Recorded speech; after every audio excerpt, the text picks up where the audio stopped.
வணக்கம் Dwarka TV channel நேயர்களே, நான் உங்கள் அன்பான சயின்டிபிக் வேதிக் அஸ்ட்ராலஜர் அஸ்ட்ரோரஞ்சி பேசுகிறேன். நல்லது நினைப்போம், நல்லதே நடக்கும். இந்த வீடியோவில் நம்ம என்ன பார்க்க போறோம்னா, மேஷ ராசிக்காரருக்கு ஜூலை 2026 எத்தகைய ஒரு மாதமாக, பலாபலன்கள் நிறைந்த ஒரு மாதமாக இருக்க போகுதுங்கிறது சயின்டிபிக் வேதிக் அஸ்ட்ராலஜி முறையில துல்லியமான முறையில் பரிகாரங்கள், மூட நம்பிக்கைகள் அதுக்குள்ளெல்லாம் போகாமல் மிகைப்படுத்தாமல் உள்ளது உள்ளவாறு ஒரு கிரகம் ராசிக்கு இந்தந்த இடத்துல இருக்கும் பொழுது எது மாற ஒரு தாக்கத்தை கொடுக்க போறாருங்கிறது மேஷ ராசிக்காரர்களுக்கு ஜூலை மாதம் எப்படி பிறக்க போகுது, எப்படி அந்த 30-31 நாட்கள் இருக்க போகுதுங்கிறது துல்லியமாக பார்க்க போறோம். இப்ப பாருங்க, மேஷராசியோட அதிபதியாகிய செவ்வாயே ரிஷபத்துல மாதம் முழுக்க 2ஆம் இடத்துல இருக்கார்.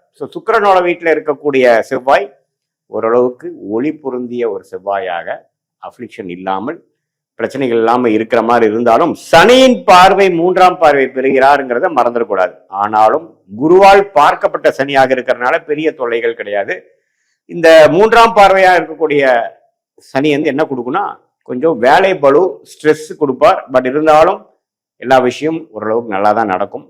4ஆம் இடத்துல குரு இருக்கிறது வேலை தொழில் விஷயத்துல அருமையான ஒரு அமைப்பை கொடுக்கக்கூடிய அமைப்பு இருக்குது. ஏன்னா அந்த குரு பயிற்சி ஆனது, ஜூலை மாதம் ஆனது அற்புதமான பயிற்சி மேஷராசிக்காரர்களுக்கு.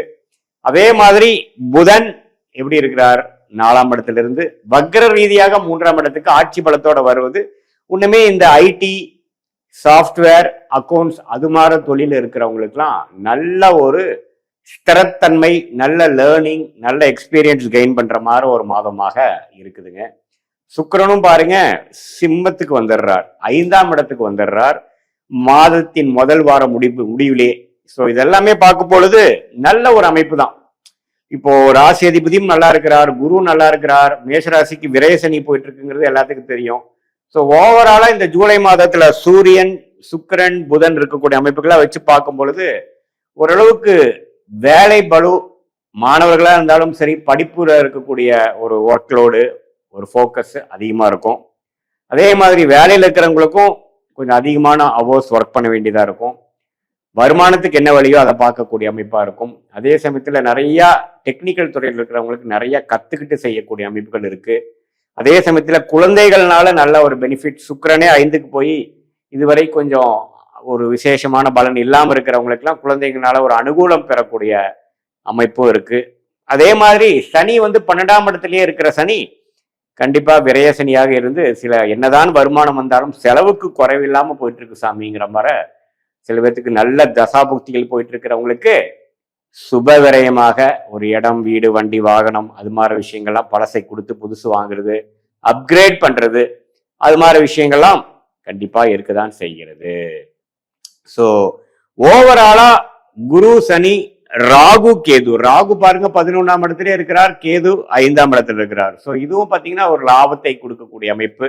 பட் என்ன, இதுவரைக்கும் குரு ராகுவை பார்த்துட்டு இருந்தார், இந்த ஜூலை மாதம் பார்க்க போறது இல்லை. அதனால என்ன ஆகும்னா, கொஞ்சம் குழந்தைகள்ல சில விஷயங்கள் பாசிட்டிவா இருந்தாலும் அவங்களுக்காக செலவு பண்ண வேண்டியதா இருக்கும், சில மெனக்கெடுதலா இருக்கும். மூத்த சகோதரர்களுக்கு சில விஷயங்களுக்கு நம்ம கொஞ்சம் உறவுகளே இருக்கட்டும், மற்ற விஷயத்துலையும் கொஞ்சம் கேர்ஃபுல்லா இருக்க வேண்டிய அமைப்புகள்லாம் இருக்கு. வெளிநாடு போகணும் அது மாதிரி இருக்கிறவங்களுக்குலாம் ஒரு மாதிரியான மாறுதல்லாம் கிடைக்கக்கூடிய அமைப்பு, திடீர்னு ஒரு விசா கிடைக்கிறது, அது மாதிரி விஷயங்கள்லாம் கண்டிப்பாக உண்டு. ஸோ மேஷராசிக்காரர்களுக்கு ராசி அதிபதியே கொஞ்சம் நன்றாக இருப்பதனாலையும், குரு 10ஆம் இடத்தை பார்க்கறனாலையும், விரயசனியில் இருக்கக்கூடிய சனி பகவானை பார்க்கறனாலும் எல்லாமே ஒரு பாசிட்டிவான ஒரு விஷயத்துக்காக செலவு பண்றது, பாசிட்டிவான விஷயத்துக்காக இன்வெஸ்ட்மெண்ட் பண்றது, அதை தேடி நம்மளுடைய அன்றாட வாழ்க்கையில அதிகமாக உழைக்கக்கூடிய தருணம், அது மாதிரி விஷயங்கள் இருக்கு. பட் செவ்வாய் 2ஆம் இடத்துல இருக்கிறதுனால அப்பப்போ ஆர்கியூமெண்ட்ஸ் வரலாம். குடும்பத்துக்குள்ள ஆர்கியூமெண்ட்ஸ் அவாய்ட் பண்ணணும். என்னதான் நீங்க சொல்ற விஷயத்துல நியாயம் இருந்தாலும் எதிர்த்து இருக்கக்கூடியவர் மனைவியா இருந்தாலும் சரி, கணவரா இருந்தாலும் சரி, உங்களுடைய மேலதிகாரியா இருந்தாலும் சரி, சக ஊழியர்களாக இருந்தாலும் சரி, கருத்து வேறுபாடுகள் இருந்தால் நீங்கள் உங்களுடைய விஷயத்தை சொல்வதற்காக நம்ம அழுத்தத்தோட சொல்லும் பொழுது அது ஆர்குமெண்ட்ஸாக போய் மன வருத்தத்தை கொடுக்கக்கூடிய அமைப்புகள் இருக்கு. ஸோ மேஷராசிக்காரர்கள் நாம் உண்டு, நம்ம வேலை உண்டு, நமக்கு எது நியாயமா படுகிறதோ அது அடுத்தவங்களுக்கு நியாயமா படணுங்கிற அவசியம் இல்லை என்பதை புரிந்து கொண்டு ஓரளவுக்கு நம்மளுடைய வேலை, தொழில், அன்றாட செய்யக்கூடிய நம்மளுடைய கடமைகளை தவறாமல் செய்யக்கூடிய ஒரு ஃபோக்கஸான ஒரு மைண்ட் செட்டு, அதிகம் மற்றவங்க கிட்ட இருந்து ஒரு அங்கீகாரத்தை எதிர்பார்க்காத ஒரு அமைப்பு மாற நீங்க போயிட்டீங்கன்னா இந்த மாதம் ஜூலை மாதம் 2026 அப்படி ஒன்றும் தவறான மாதமாக இல்லாமல் நல்ல விசேஷ பலன்கள், நல்லாவே ப்ரொக்ரெசிவான பலன்கள், அடுத்து வரக்கூடிய தொழில் மேன்மை, அடுத்து வரக்கூடிய வேலை முன்னேற்றத்துக்கு வேணுங்கிற ஒரு அடித்தளத்தை கொடுக்கக்கூடிய அற்புதமான ஒரு மாதமாக மேஷராசிக்காரர்களுக்கு இந்த 2026 ஜூலை மாதம் இருக்குதுங்க. சூரியன் பாருங்க ஜூலை 17க்கு அப்புறம் மாதத்தின் செகண்ட் ஹாஃப் அவர் கடகத்துக்கு போறார். ஸோ கடகத்துக்கு போறதுமே தப்பு இல்லை. ஏன்னா 4ஆம் இடத்துக்கு சூரியன் போகிறார். 3லிருந்து 4க்கு போறது அவர் ஒன்றும் தவறு இல்லை. அதுவும் ஒரு வேலை, தொழில், இடம், வீடு, தாயார் அது மாதிரி விஷயத்துல எல்லாம் ஒரு முன்னேற்றத்தை கொடுக்கக்கூடியது. ஏன்னா குருவோட சேர்றாரு இல்லையா, அரசு சம்பந்தப்பட்ட விஷயத்துல நல்ல யோகங்கள் கிடைக்கிறது. குழந்தை செல்வம் எதிர்பார்க்கிறவங்களுக்கு குழந்தை கிடைக்கிறது. வெளிநாடு போகணும்னு நினைக்கிறவங்களுக்கு வெளிநாடு போகக்கூடிய வாய்ப்பு கிடைக்கிறது. எல்லாமே ஓரளவுக்கு பாசிட்டிவா வரக்கூடிய அமைப்பு இருக்கு. அதே மாதிரி மாணவர்களுக்கும் பாத்தீங்கன்னா ஏதோ ஒரு காலேஜ் அட்மிஷன் ட்ரை பண்ணிட்டு இருக்காங்க, அது கிடைச்சா பரவாயில்லைன்னா அவங்களுக்கு பிடித்த ஒரு காலேஜ், ஒரு இன்ஸ்டிடியூஷன், அதே மாதிரி அவங்களுக்கு பிடித்த படிப்பு, அந்த குரூப்னு சொல்லுவோம் இல்லைங்களா, அந்த சப்ஜெக்ட்ஸே அவங்களுக்கு குரூப்பா மேஜரா கிடைக்கக்கூடிய அமைப்புகளா மேஷராசிக்காரர்களுக்கு இந்த சூரியன் ஜூலை 15க்கு அப்புறம் மாறக்கூடிய அமைப்பு. அவர் சூரியன் மிகவும் நல்ல ஒரு முக்கியமான கிரகமா மேஷராசிக்கு இருக்கிறதுனால அவர் 5ஆம் இடத்துக்கு 4ஆம் இடத்துக்கு குருவோட சேருவது மிகவும் நல்லது.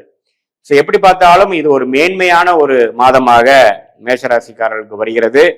இது ஒரு பொதுவான பலனே தவிர உங்களுடைய ஜென்ம ஜாதகத்துல நீங்க எந்த தேதி, எந்த நேரம், எந்த ஊர்ல பிறந்தீங்கிறத கொடுத்தீங்கன்னா ஒரு அப்பாயின்மெண்ட்ல நம்ம என்ன பேசலாம் அப்படின்னா, நீங்க என்ன மாதிரி தசாபுக்திகள் உங்களுக்கு போய் கொண்டிருக்கிறது, என்ன ராசி, நீங்க ராசி மேஷராசியா இருந்தாலும் என்ன நட்சத்திரத்துல பிறந்தீங்க, அஸ்வினியா அல்லது பரணியா, கிருத்திகையா அப்படிங்கறத பார்த்து, அதே சமயத்துல என்ன லக்னத்துல பிறந்தீங்க, லக்னாதிபதி எப்படி இருக்கு, மற்ற கிரகங்களா எப்படி இருக்கு, என்ன தசாபுக்திகள் போய் கொண்டு இருக்கிறது அப்படிங்கறதெல்லாம் வைத்து இப்ப நம்ம பேசின இந்த பயிற்சி பலனையும் சேர்த்து வைத்து பார்க்கும் பொழுது சயின்டிபிக் வேதிக் அஸ்ட்ராலஜி முறையில துல்லியமான முறையில அடுத்து வரக்கூடிய மாதங்கள் எப்படி இருக்கு, எதுமாற விஷயங்கள் உங்களுக்கு எந்த திசையில நம்ம வாழ்க்கையை திரும்புது, அடுத்து வரக்கூடிய ஷார்ட் டேர்ம் எப்படி, அடுத்து வரக்கூடிய லாங் டேர்ம் எப்படி, நம்மளுடைய கர்மா என்ன சொல்லுது, எது மாற தொழில் நமக்கு நல்லதா இருக்கும், எந்த நேரத்தில் எது மாற முடிவுகளை நம்ம எடுத்தா நல்ல பலன் கிடைக்கும், எந்த நேரம் வரைக்கும் பொறுமையாக இருக்கணும், எந்த நேரத்துல நமக்கு அதிகமான ஒரு யோக பலன் கொடுக்கக்கூடிய வாய்ப்புகள் அதிகமா இருக்கிறது, நம்மளுடைய லக்கி ஃபீல்டு என்ன,